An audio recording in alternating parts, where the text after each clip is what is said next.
데살로니가후서 오늘 이제 2과 성경에 등장하는 날의 의미를 한번 보도록 하겠습니다. 자, 여러분 이제 14페이지 보십시오. 자, 베드로후서 3장 3절에도 보면 이 마지막 날이 되면 조롱하는 자들이 예수 그리스도의 재림이 어디 있느냐라고 그렇게 반문하고 또 재림을 믿지 않는 자들이 많을 것임을 예고했다 이거죠. 예. 그러니까 교회를 다니는 수많은 사람들이 정작 예수 그리스도의 재림을 안 믿는 거예요. 예. 아, 재림이 어딨냐? 이런 거죠. 근데 성경은 이미 오래전에 이 자들이 그런 반응을 할 것이라는 것을 미리 여기다 암시해 놓은 거예요. 바로 그가 온다는 약속이 어딨냐? 이거죠. 고로 봅니까? 아, 재림은 없다 이거죠. 자, 그 14페이지 박스칸 보시면 예수 그리스도의 재림에 대해 누구와 이야기할 수 있을까 이거죠. 아니, 하나님을 믿는다는 기독교인들도 재림 안 믿는데 하물며 하나님을 믿지 않는 세상에다가 아, 예수 그리스도가 다시 오신단 말하면 뭐라고 반응하겠어요? 예. 전혀 대화가 안 되는 거죠. 그렇죠?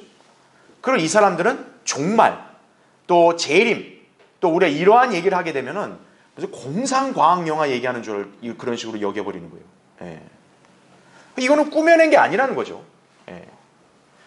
여러분 오늘날 뭐 세상에서 온갖 영화들을 막 만들어가지고 무슨 뭐 종말을 다루느니 그다음 뭐 앞으로 뭐 미래는 뭐 무슨 뭐 로봇이 어쩌고저쩌고 막 이렇게 하면서 막 인류가 뭐 이렇게 파멸할 거니 이런 얘기 하잖아요. 여러분 그런 영화 소재를 왜 쓰겠어요? 성경에 예언되어 있는 종말을 믿지 않도록 하는 거예요. 예. 그 영화 속에 있는 얘기 이런 식으로 치부해 버리려고 하는 마귀의 술책이라는 걸 아셔야 돼요. 예. 여기도 뭐 아이언맨 같은 공상과학 영화 속 주인공 이렇게 얘기했잖아요. 예. 그러니까 예수 그리스도를 이런 식으로 취급하는 거예요. 예. 아, 니들이 말하는 예수님 재림? 예수님 왕 되는 거? 아, 그 옛날 공상과학에서 막 뭐 하늘의 신이 내려와가지고 뭐 왕 이거 이거 영화에 있던 얘기 아니야? 이런 식인 거죠. 예. 그러니까 성경에 있는 예언은 어떤 거예요? 영화의 소재로 치부해 버리는 거예요. 그러니까 여러분 세상에서 그런 영화 만들어가지고 막 이렇게 인기 없고 이런 거 여러분 유의하셔야 돼요. 아, 저건 마귀의 술책이구나 이거죠. 자, 밑에 달락 보세요. 후천년주의, 무천년주의 종말론을 신봉하는 대다수 기독교인들은 자기들이 이 세상을 살기 좋게 변화시킨 후에야 예수님께서 이 땅에 평화를 주러 오시는 존재로 믿는다는 얘기죠. 이는 흡사 화평으로 인사하는 카톨릭 교황의 모습을 떠올리게 한다는 얘기죠. 예. 그러니까 후천년주의는 뭐냐면 이 지상에 천년간의 평화와 통치가 이루어진 다음에 예수님이 온다 이거죠. 예. 그러면 도대체 언제 이 세상에 평화가 오냐 이거예요. 몰라요 자기들도. 그러니까 애당초 믿지 않는 거예요. 무천년주의는 아예 천년이 없다 이거죠. 예. 그러니까 이들은 예수 그리스도만이 이 세상에 화평을 가져올 수 있다 이걸 부정하는 거예요. 예. 그게 후천년주의 무천년주의라는 걸 아셔야 돼요. 예. 그런 사람들이 아, 예수 그리스도여 속히 오십시오 그런 말 할까요? 관심 없어요. 아, 하나님 오늘도 나에게 복을 주시옵소서 맨날 이런 소리만 하고 있는 거예요. 예. 주 예수여 속히 오시옵소서 이러한 기도를 할 수 있는 사람은 예수 그리스도의 재림을 문자 그대로 믿는 전천년주의 신앙을 가진 그리스도인밖에 없어요. 그걸 아셔야 됩니다. 자, 그래서 주님은 곧 오신다 이거죠. 예. 그래서 우리는 주님의 오심을 그 약속을 믿는 가운데 확신하며 기다리고 있는 것이다.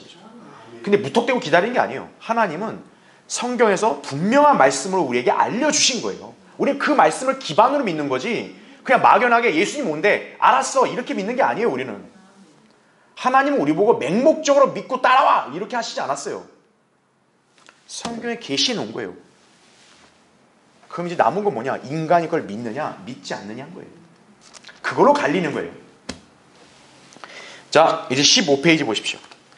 자, 그래서 우리가 재림과 연관된 이 예언의 진리를 잘 알려면 이 성경의 날에 관한 용례들을 우리가 잘 이해하고 있어야 돼요.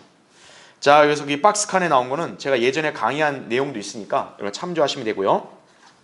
자, 여러분 밑에 달락 내려와 보세요. 거기 날은 이렇게 나오죠. 날은 같은 표기라도 어떤 대상과 연관되었는지 또 때로는 단수 복수의 차이에서 의미가 달라진다는 얘기죠. 한 예로 마지막 날들. 여러분 이제 신약성경에 보면 마지막 날들이라는 용어가 나와요. 그건 뭐냐면 항상 여러분이 이 생각을 해야 돼요. 마지막 날들이라는 용어가 나온 것은 앞으로 다가올 새로운 세상이 오기 직전을 가리킨다. 그렇게 이해하시면 되는 거예요. 예. 자, 그렇다면 이스라엘과 관련된 마지막 날들은 뭐겠어요? 바로 예수 그리스도의 재림으로 그들에게 약속된 왕국이 세워지기 직전이겠죠. 그렇죠. 예. 그게 마지막 날들이에요. 그죠? 그럼 거기 동그라미 2번 보세요. 밑에. 그러면 교회와 연관된 마지막 날들은 뭘까요? 바울이 디모데후서 3장에 보면 마지막 날들에 아주 어려운 때가 온다고 그랬어요. 자, 디모데후서는 교회 시대에 해당되는 교리잖아요. 그렇죠? 그럼 바울이 언급한 마지막 날들은 이스라엘의 마지막 날들과는 다른 교회 시대의 마지막 날들을 가리키겠죠. 예. 즉 교회가 휴거되고 그 이후에 있을 일들 직전에 있는 일들을 말하겠죠. 예. 그러니까 지금 현재 우리가 살고 있는 이 시대가 어떻게 보면 교회 시대의 마지막 날들이라 보면 되는 거죠. 예. 그래서 그때는 타락과 배교와 관련이 있다라는 얘기죠. 예. 그래서 이스라엘과 관련된 마지막 날들은 아까 제가 설명한 대로 왕국이 임하기 전에 마지막 날들로서 항상 뭐를 바라보는 위치에 있다? 왕국을 바라보는 위치에 있다. 그 점을 여러분이 잘 기억을 하셔야 돼요. 자, 그래서 잠깐 볼게요. 자, 이렇게 본다면 지금 여기서 이제 우리가 알아야 될 게, 자, 이 시대 하나님이 다루시는 이 경륜에 관해서 우리는 이스라엘이 바라보는 관점과 교회가 바라보는 관점이 다르다는 점을 기억하셔야 돼요. 자, 여러분 알다시피 이스라엘은 교회에 관해서는 계시를 해줬어요, 안 해줬어요? 안 해줬다고요. 이스라엘은 교회와 관계가 없습니다. 이스라엘은 전적으로 뭐냐? 왕국이에요. 네. 하나님께서는 바로 왕국을 주제로 이스라엘을 다루시기 때문에 이스라엘은 항상 뭐를 바라보는 민족이에요? 왕국이다 이거죠. 그래서 이스라엘의 관점에서 마지막 날들은 뭐냐면 왕국이 임하기 직전이 마지막 날들이에요. 그러면 왕국이 임하기 직전은 하나님께서 이스라엘에게 왕국이 가까이 왔다라고 선포하셔야겠죠. 그게 바로 뭐냐? 왕국 복음인 거예요. 왕국 복음, 천국 복음. 그래서 침례인 요한이든 예수님이든 회개하라 천국이 가까이 왔느니라 이렇게 말씀하신 이유가 바로 뭐냐면 그들에게 약속한 거 궁극적으로 왕국이란 말이에요. 왕국이 가까이 왔다 이거죠. 그러니까 회개하라 이거죠. 그러니까 여러분이 알아야 될 게 뭡니까? 왕국 복음이 전파된다는 얘기는 이스라엘의 입장에서는 무슨 날들인 거예요? 바로 지금이 마지막 날들인 거예요. 왜? 왕국이 가까이 왔으니까. 예. 그럼 여러분은 어떻게 이해하면 되는 거예요? 이스라엘의 관점에서 마지막 날들은 바로 왕국 복음이 전파되는 날이구나. 그걸 여러분 이해하시면 되는 거죠. 예. 그러니까 이 왕국 복음 그대로 믿고 행하면 유대인들은 이제 왕국을 약속받은 대로 이 땅에 세워져서 들어가는 거예요. 그러면 이스라엘의 마지막 날들은 언제겠어요? 초림 때인 거죠. 왜요? 초림 때 예수님이 분명히 얘기했잖아요. 회개하라 천국이 가까이 왔다. 왕국 복음이 초림 때 전파됐죠. 그러니까 이스라엘의 입장에서는 이때가 마지막 날들인 거예요. 그런데 일단 유대인들은 메시아를 십자가의 죽음에 넘겨줬죠. 그러면 거기서 끝난 게 아니라 우린 지금 사도행전을 배우고 있죠. 바로 뭡니까? 여기 사도행전 2장부터 7장까지가, 그렇죠? 하나님은 다시 한번 그들의 기회를 줬어요. 메시아를 죽였어도 예수님이 그들을 용서해달라 기도했기 때문에 다시 기회가 주어져서 이제는 사도들을 통해서 다시 무슨 복음이 다시 전파돼요? 왕국 복음이 전파되는 거예요. 그럼 여러분은 어떻게 이해하시면 돼요? 사도행전 2장부터 7장도 역시 이스라엘 관점에서 무슨 날들? 마지막 날들이 되는 거예요. 예. 그래서 사도행전 2장 17절에 베드로가 요엘의 예언을 인용할 때 마지막 날들의 육체 위에 영이 부어진다 이 말이 나오잖아요. 그게 재림 때 예언이거든요. 그걸 왜 베드로가 오순절 때 그 설교를 하느냐? 바로 베드로의 설교는 전적으로 누구를 향하는 거예요? 이스라엘 향하는 거예요. 그러니까 이스라엘 입장에서는 마지막 날들이다 이거예요. 지금 너희들이 살고 있는 이 시기도. 그러니까 뭐예요? 빨리 회개하라 이거죠. 예수 그리스도를 메시아로 다시 영접해라. 그게 2장부터 해서 7장의 스테판까지 온 거예요. 그래서 그게 마지막 날들이라는 거죠. 그러면 일단 유대인은 여기서 어떻게 했습니까? 거부했죠. 그렇죠? 그럼 우리가 알아야 될 게 뭐냐면 이스라엘은 교회가 보여요, 안 보여요? 이 사람들은 안 보여요, 교회가. 그러면 마지막 날들이 여기서 끝났으면 다시 이제 마지막 날들은 언제가 되겠어요? 이때가 되겠죠. 왜요? 예수 그리스도가 왕국을 아예 없앤 게 아니라 연기한 거거든요. 그럼 왕국은 이제 이때 다시 왕국이 수립이 되겠죠. 그렇죠? 그러면 우리가 알아야 될 거, 왕국이 수립되기 전이 이스라엘에게 마지막 날들이죠. 그러면 왕국이 수립되기 전이 바로 뭡니까? 대환란이죠. 대환란이 유대인들에게 바로 무슨 날이에요? 마지막 날들이 되는 거죠. 그래서 이때도 역시 무슨 복음이 전파돼요? 왕국 복음이 다시 전파되는 거예요. 그래서 대환란 때로. 이게 마태복음 24장에 끝까지 견디는 자는 구원받으리라, 그 왕국 복음을 얘기하는 거예요. 예. 개신교회들이 무식하니까 감리교회들은 그걸 자기들이 갖다 쓰고 있는 거예요. 거기 14절에 나오잖아요. 왕국 복음이 모든 민족에 전파된 후에 끝이 온다 그랬잖아요. 끝이 뭡니까? 마지막이 끝이 아니에요. 재림이라는 얘기죠. 재림이 오면 이제 왕국이 세워지는 거예요. 이스라엘 입장에서 그게 새로운 세상이 되는 거죠. 그래서 이스라엘 입장에서 마지막 날들이 이거예요. 그럼 반대로 교회는 어떠냐요? 교회는 왕국하고 무관하죠. 교회는 뭡니까? 우리는 휴거죠. 휴거. 네. 왜냐하면 휴거됨으로써 교회 시대가 끝나는 거 아니겠어요? 그렇죠. 그러니까 다시 말하면 우리는 이때 휴거될 때, 이 휴거되기 직전, 여기가 바로 교회 시대는 마지막 날들이 되는 거예요. 그래서 마지막 날들이 어려운 때가 온다 그러면서 디모데후서 3장 2절부터 4절 보면 아주 세상이 도덕적으로 엄청 부패해지고, 더 심각한 게 뭐냐, 교회들이 배교하니까 경건의 모양만 있다, 경건의 능력을 부인한다, 이런 말이 나오죠. 항상 배우나 진리의 지식에는 결코 이룰 수 없느니라, 이 말이 나오죠. 바로 뭐냐면 교회가 휴거되기 직전 마지막 날들이 그렇다라는 얘기예요. 실상이. 지금 우리가 살고 있는 어떤 시점이 바로 여기에 해당되는 거죠. 예. 그러니까 여러분은 이스라엘과 교회는 지금 바라보는 관점이 다르구나, 이걸 알아야 돼요. 우리는 왕국과 연관된 백성이 아니에요. 우리 하나님의 나라의 백성이죠. 우리 그리스도의 신부죠. 이 사람들은 그리스도의 백성들이지 우리는 그리스도의 신부라고요. 엄밀히 말하면 차원이 다른 거예요. 그러니까 여러분은 이스라엘과 교회는 서로 이 경륜적으로 다른 관점을 가지고 있다, 그걸 여러분이 일단 인지를 해야 돼요. 그래야 여러분이 구약의 예언이든 이제 신약에서 이렇게 교회 시대 끝 이후의 예언이든 이걸 다 구분할 수 있는 거예요. 예.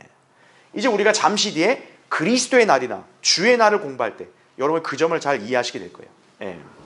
그래서 마지막 날들은 복수죠, 그렇죠?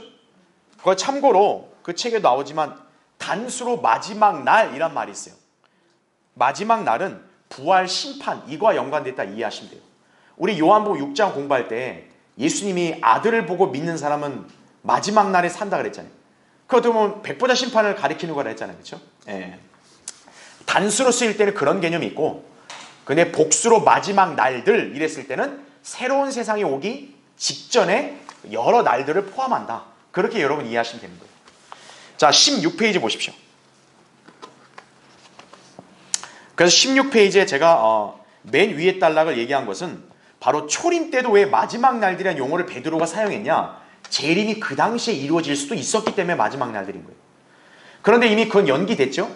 그러면 이제 미래 대환란 때가 마지막 날들이 되겠죠, 이스라엘 입장에서는. 왜냐? 대환란이 지나야 이제 예수님 재림해서 왕국이 세워지니까.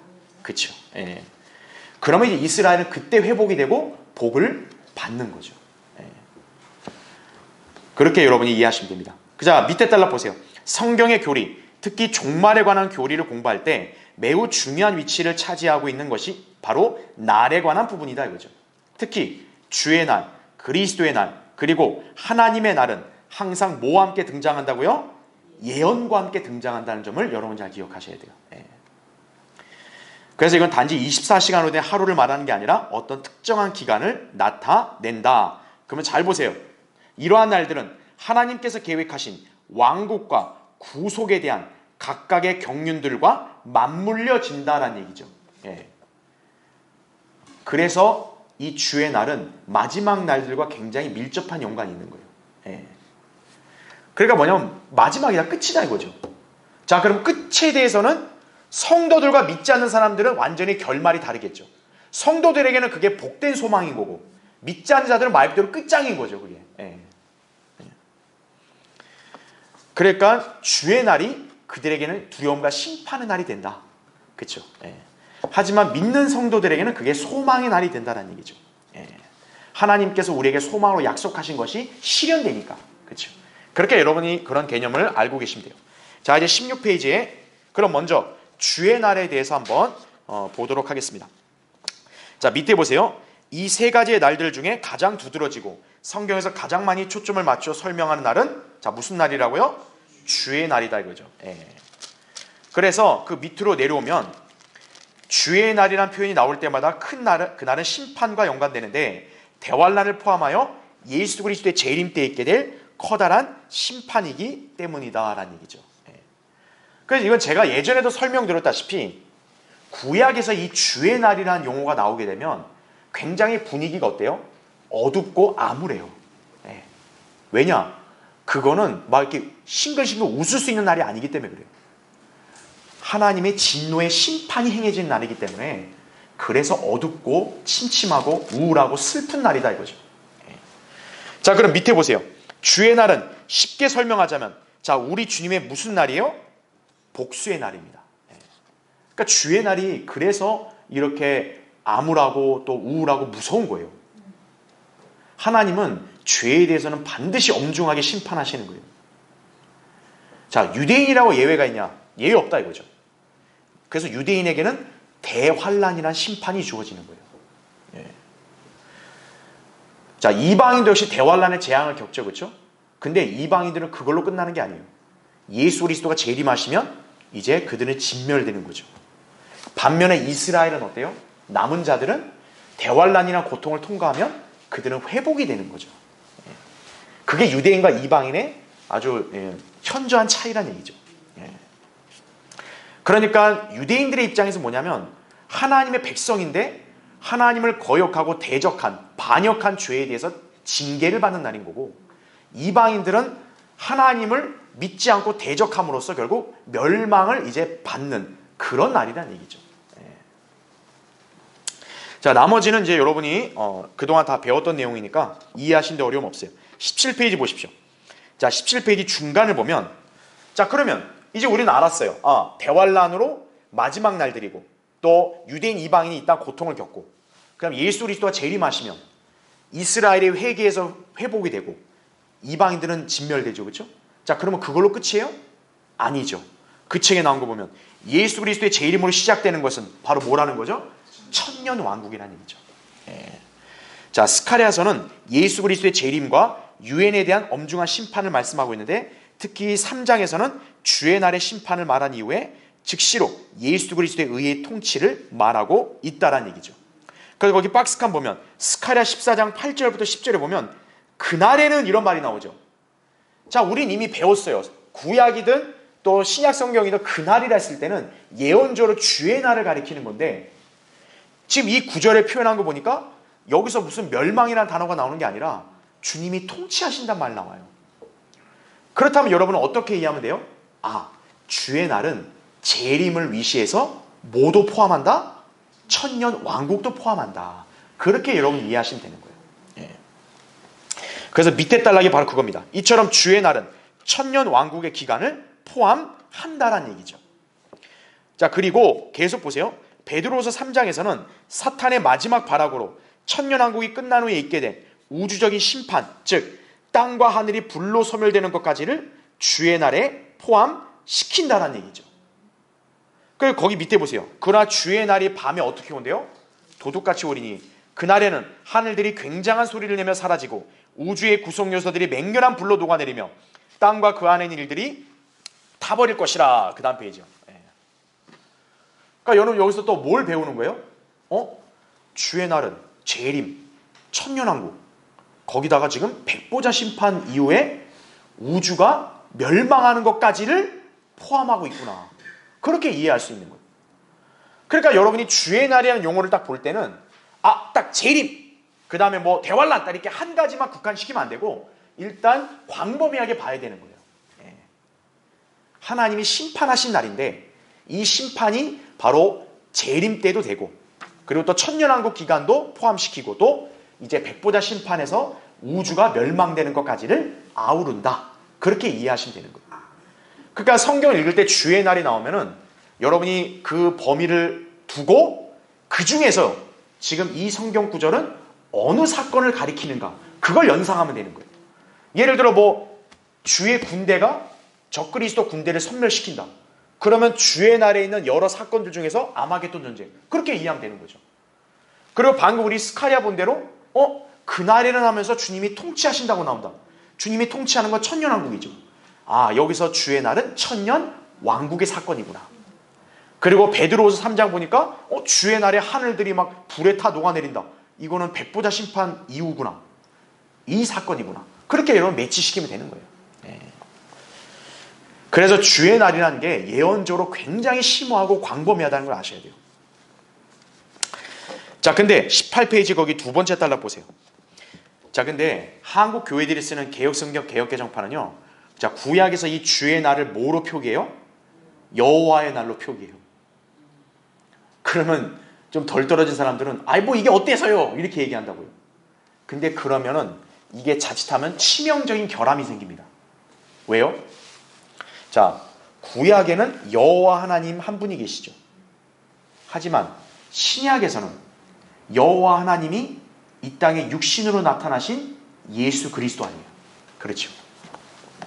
그러니까 왜 우리 킹제임 성경은 여호와의 날이라 안 하고 주의 날이라 표현했냐면 바로 그 구약의 여호와가 신약의 누구다? 예수 그리스도라는 얘기죠.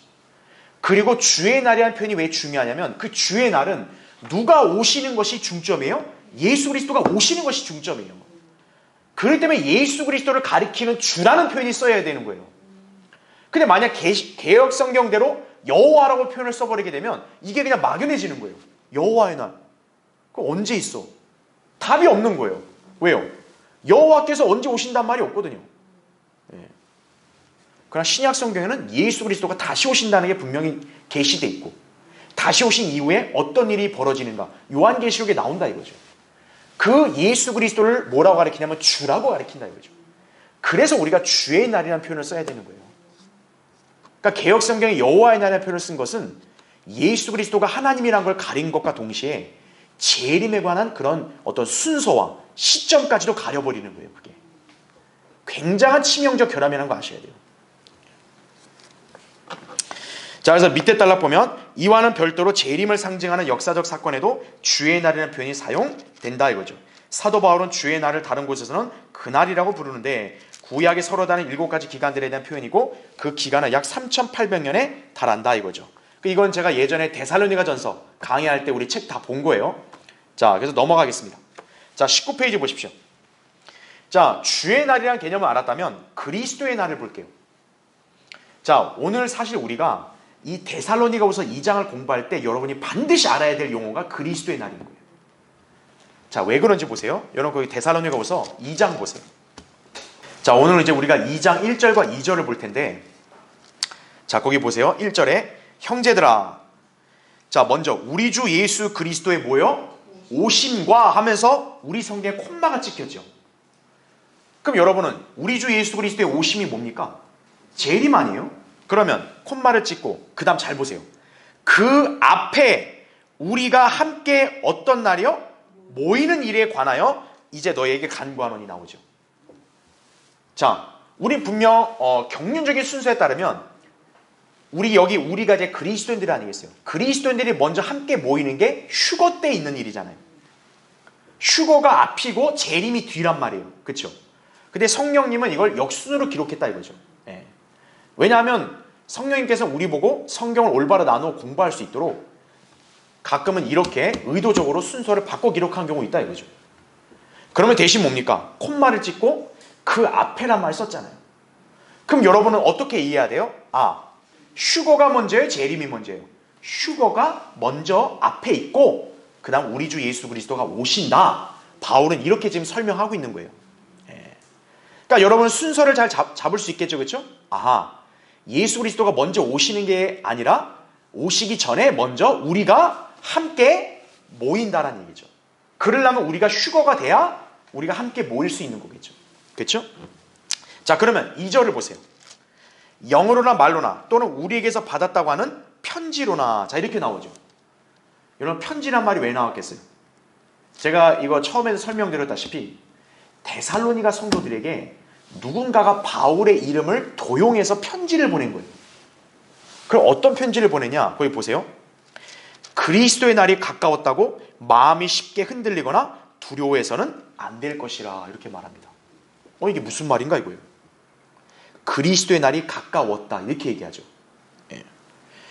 자, 지금 데살로니가인들에게 어떤 문제가 벌어진 게 뭐냐면, 바울이 데살로니가전서 4장에서는 휴거에 대한 그런 약속을 기록을 해서 알려줬잖아요. 그렇죠? 그런데 그 이후에 어떤 인간들이 바울의 이름을 빌려가지고 데살로니가 사람들한테 거짓말을 한 거예요. 뭐냐면, 야, 바울이 얘기한 그 휴거 이미 이루어졌어. 그러면 데살로니가 사람들의 입장에서는 어떻게 되는 거예요? 그럼 우린 휴거 됐어야 되는데 우리 휴거 안 됐네? 이렇게 혼란에 빠지는 거죠. 예. 그래서 우리 휴거를 놓쳤구나. 그럼 우린 뭐 해야 되냐? 우린 주의 날을 그럼 기다려야 되냐? 막 이런 식으로 오해를 했다는 얘기죠. 그래서 우리가 지난 시간에 1장을 공부할 때 바울이 우리 주 예수 그리스도의 오심, 이거를 얘기했잖아요. 재림에 관한 부분을 여기서 다시 한번 강조해 준 이유가 그들의 혼란을 바로잡기 위한 거예요. 특히나 2장에서는 바로 그 데살로니가인들에게 이 휴거와 재림에 관한 예언적 진리를 더 명료하게 가르쳐 주려고 기록된 거예요. 그래서 우리가 다음 시간에 보겠지만 데살로니가서 2장에서는 휴거되기 직전에 교회가 배교를 하고, 그리고 휴거된 다음에 적그리스도가 나타나고, 그리고 적그리스도가 나타난 이후에 예수 그리스도가 재림하시고, 이런 사건들을 계속 바울이 기록하고 있다는 얘기예요. 순서를 알려주는 거란 얘기죠. 그러니까 데살로니가서 2장은 지금 우리 그리스도인들이 반드시 유념해야 될 예언이라는 것도 여러분 아셔야 되는 거예요. 왜? 이제 곧 우리한테 일어날 일이거든요. 그리고 우리가 휴거된 이후에 이 지상에 일어날 일들을 정확하게 기록하고 있거든요. 그 중요한 장이라는 거예요. 그래서 그러니까 여기서 지금 바울이 어떤 용어를 쓰냐면 그리스도의 날이라는 용어를 씁니다. 그리스도의 날. 자, 그래서 지금 바울이 얘기하는 것은 그리스도의 날이 지금 당장 온 게 아니다. 그걸 이제 우리가 다음 시간에 공부할 때 3절에서 그리스도의 날이 오기 전에, 또 주의 날이 오기 전에는 어떤 일들이 선행되어야 된다, 그거를 알려주고 있는 거란 얘기죠. 자, 그러면 여러분 이제 우리 교재를 보세요. 19페이지.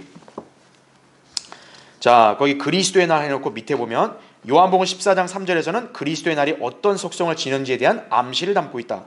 주의 날이 이 땅에 있을 예수 그리스도의 왕국, 즉 천년 왕국과 관련이 있다면, 자, 그리스도의 날은 누구와 관련이 있다고요? 예수 그리스도의 몸된 교회와 관련이 있다. 그렇게 이해하시면 되는 거예요.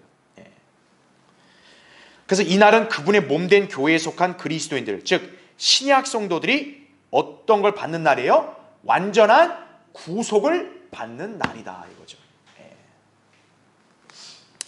자, 왜 그러냐? 지금 우리는 예수님의 피로 우리 혼이 구원을 받았어요. 그렇죠? 근데 아직 우리의 몸은 어때요? 우리의 몸은 구속받지를 못했죠. 그럼 이거는 언제 구속이 이루어지냐? 예수 그리스도가 공중에 오셔서 우리가 휴거될 때 우리 몸의 구속이 이루어지는 거죠. 바로 그러면서 뭐가 시작되는 거예요? 그리스도의 날이 시작이 되는 거라는 얘기죠. 그렇게 이해하시면 되는 거예요. 자, 그래서 그 다음 페이지 보시면, 그래서 20페이지에 보면, 자, 성경에서 어떤 말이 나오냐면 한번 좀 빠르게 찾아볼게요. 여러분 그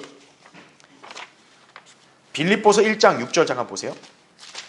자, 1장 6절에 이런 말이 나옵니다. 우리가 이것을 확신하노니 너희 안에서 선한 일을 시작하신 그분께서, 자, 언제까지 그 일을 완성하신대요? 예수 그리스도의 날까지란 말 쓰죠. 그럼 여기 예수 그리스도의 날이 바로 뭘 가리키겠어요? 그리스도의 날, 즉 휴거를 가리키는 거죠. 즉 하나님이 우리 안에서 뭔가 선한 일을 시작하셨는데 바로 그걸 언제 끝낸다? 우리가 휴거될 때, 그렇죠? 그 날에 완성하신다 이거죠. 그 다음에 여러분 에베소서 4장 30절 보세요. 자, 거기에는 그렇게 나오죠. 하나님의 거룩한 영을 슬프게 하지 말라. 너희가 그로 인해, 자, 언제까지 인치심을 받았느니라고요? 구속의 날까지. 여기에 구속의 날이 바로 뭘 의미해요? 우리 몸이 구속되는 것, 즉 우리가 휴거되는 그 날을 가리키는 거죠. 네.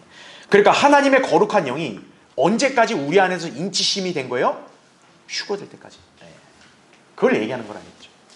그러니까 우리가 바울 서신을 읽을 때, 아, 바울이 예수 그리스도의 날, 구속의 날, 그리스도의 날 이렇게 썼을 때는 다 동일하게 여러분 이해하시면 되는 거예요. 바로 휴거로 시작된다. 그렇게 이해하시면 되는 거예요. 네. 자, 그러면 이제 여러분 20페이지 두 번째 단락 보세요. 자, 그러면 시기적으로 볼 때, 그럼 그리스도의 날은 딱 휴거 그 하루냐? 그게 아니라는 거예요. 거기 나오죠. 이 날은 휴거부터 언제까지 이르는 기간이라고요? 재림까지 이르는 대환란 기간이다. 그렇게 여러분 이해하시면 되는 거죠. 하늘에서는 성도들이 예수님의 시상대 앞에서 자기들의 업적에 따라 상을 받고, 환란 성도들이 올라오면 어린 양의 혼인식이 거행된다는 얘기죠. 이 기간 동안 지상에는, 자, 무슨 날이 있다고요? 적그리스도의 날이 된다 이거죠. 자, 교회가 휴거되면 이 세상에는 바로 뭐가 펼쳐진다 그랬어요? 대환란이 펼쳐진다 그랬죠. 그 대환란을 우리는 또 뭐라고 표현할 수 있냐면 적그리스도의 날이라고 표현할 수 있는 거예요. 왜요? 대환란 때 누가 활동하니까요? 적그리스도가 활동하니까. 반면에 그리스도인인 교회는 지상에 없죠. 대환란 때. 우리는 하늘에 있죠. 그러니까 시기적으로는 대환란과 똑같은 시기예요. 다만 우리는 지상의 대환란을 겪는 게 아니라 하늘에서 그리스도의 심판석을 통과하고 어린 양의 혼인식을 치르죠. 그리고 이제 예수님과 함께 지상으로 내려오죠. 그날까지를 바로 뭐라고 우리가 지칭한다? 그리스도의 날이라고 지칭한다. 그렇게 여러분 이해하시면 되는 거예요. 네. 그러니까 여기서 바울은 지금 데살로니가 성도들에게 바로 그 점을 알려주는 거죠. 그리스도의 날이 지금 온 게 아니다 이거예요. 네. 주의 날이 온 게 아니다. 그걸 지금 알려주는 거예요. 네. 자, 그래서 밑으로 내려오시면은 맨 밑에 달라 20페이지. 자, 소위 신학자들은 데살로니가서 2장 3절부터 12절에서 말씀하는 내용이 대환란 때 적그리스도에 관한 언급들이기 때문에 그리스도의 날이라는 표현은 주의 날로 수정되어야 한다고 주장한다는 얘기죠. 예. 여러분 실제로 변개된 성경에는요, 아까 우리 데살로니가서 2장 2절 있잖아요.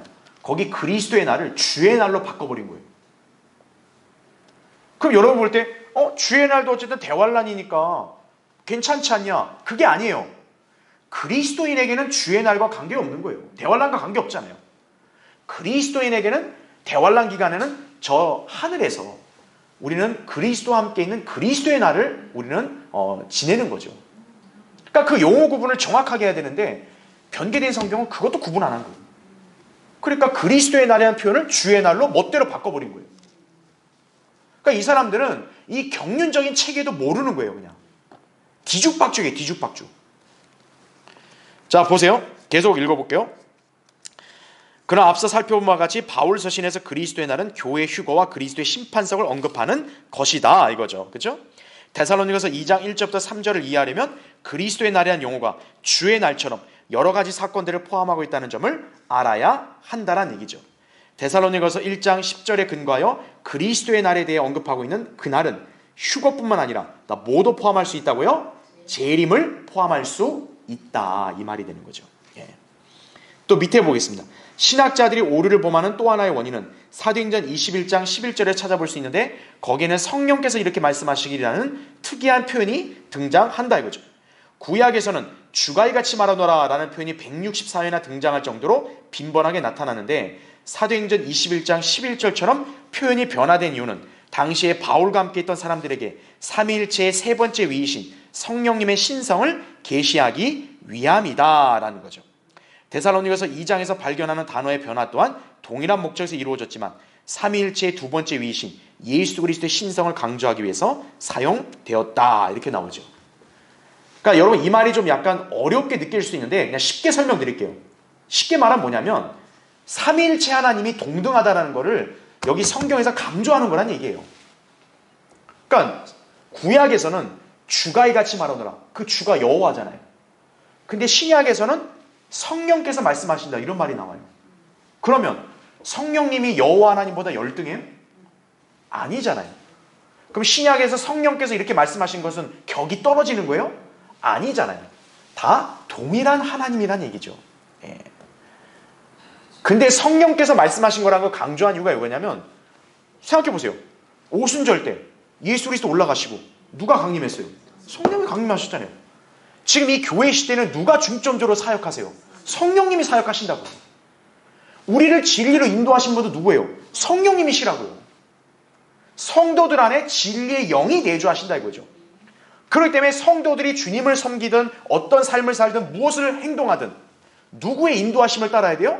성령의 인도하심을 따라야 돼요. 그러니까 성령께서 말씀하시기를, 성령께서 말씀하시는 걸로 그들을 가르쳐주는 거란 얘기죠. 그러니까 어떤 사역의 어떤 성격이 달라져서 표현이 달라진 거지, 무슨 뭐 구약에서는 여호와가 더 크고 이런데 여기 성령이라 썼냐, 그러면 안 된다는 얘기죠. 자, 그와 같은 맥락으로 여기서도 그리스도의 날이라 썼다 해가지고 여호와란 주보다 좀 낫다 이렇게 생각하면 안 된다는 얘기죠. 똑같은 거예요. 다만 용어를 달리 쓴 것은 바로 성격이 다르다는 얘기죠. 여기서도 주의 날과 그리스도의 날을 똑같이 쓰면 안 되는 이유가, 여긴 지금 그리스도인에게 적용되는 그런 날로 써야 되기 때문에 그리스도의 날이라 쓴 거란 얘기죠. 자, 밑에 보세요. 따라서 하나님께서는 구약에서 빈번히 상용구처럼 쓰이는 두 가지 표현, 자, 이것을 바꾸심으로써 삼위일체의 하나님의 그런 신성을 확증하신 것이다. 그렇게 여러분 이해하시면 되는 거죠.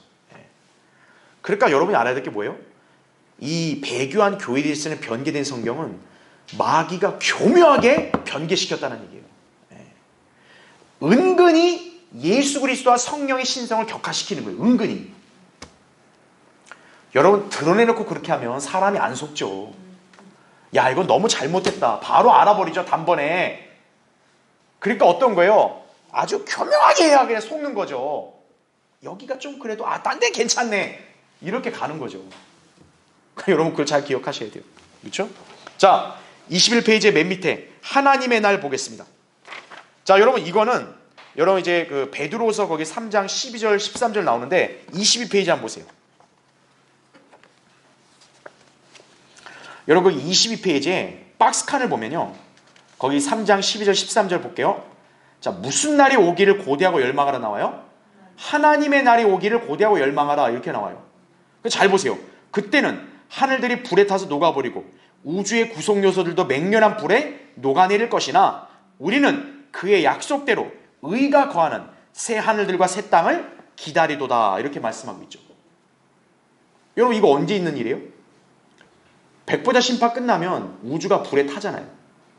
근데 아까 우리는 그걸 주의 날이라고 했단 말이에요. 근데 왜 여기서 성령님은 또 하나님의 날이라는 표현을 썼을까요? 바로 뭐냐면 약간 관점을, 초점을 달리 두기 때문에 그래요.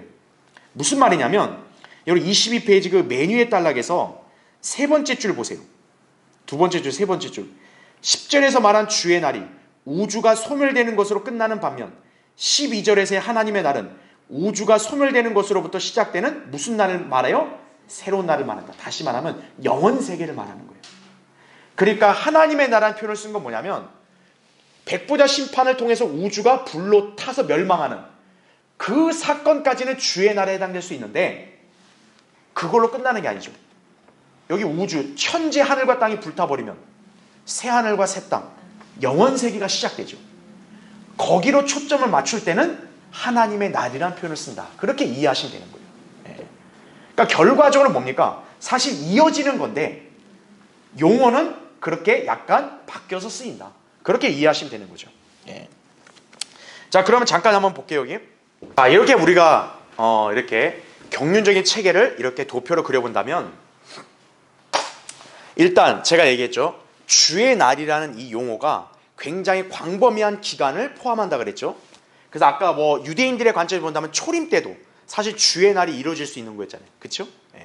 근데 어쨌든 그건 지나갔으니까 그러면 일단 교회가 여기서 휴거가 되겠죠. 그렇죠? 휴거가 되면 교회 시대는 끝나는 거예요. 그렇죠? 그 다음에 이때 지상재림이 이루어지죠. 그 사이의 기간을 우리는 대환란이라고 이렇게 지칭을 하죠. 자, 그런데 이 대환란은 지상에서 벌어진 일입니다. 그렇죠. 그래서 이 지상에 남아있는 유대인들과 이방인들이 이 대환란을 거쳐야 되는 거예요. 그래서 이 대환란부터 시작해서 우리 뭐라 하냐, 주의 날이라고 이렇게 용어를 지칭한다는 거죠. 왜요? 주의 날은 복수의 날, 이제 그분이 내려오실 마지막 날들까지 아우르기 때문에 대환란을 포함하는 거죠. 그래서 이 주의 날이 언제까지 가냐? 재림, 그 다음에 천년 왕국까지 이렇게 이어진다. 그렇게 이해하시면 되는 거죠. 일단, 그렇죠? 그 다음에 자, 그러면 이 주의 날이 대환란 때 있는데, 이때는 지상에서는 누가 활동합니까? 적그리스도가 활동하죠? 그죠? 네.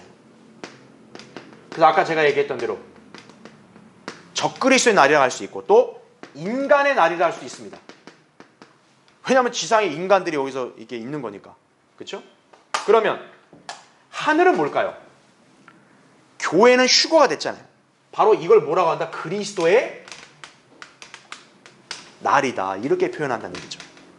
그러니까 기간적으로는 동일하게 겹친다 해도 이게 어느 대상에게 해당되냐에 따라서 용어를 달리 써야 되는 거예요.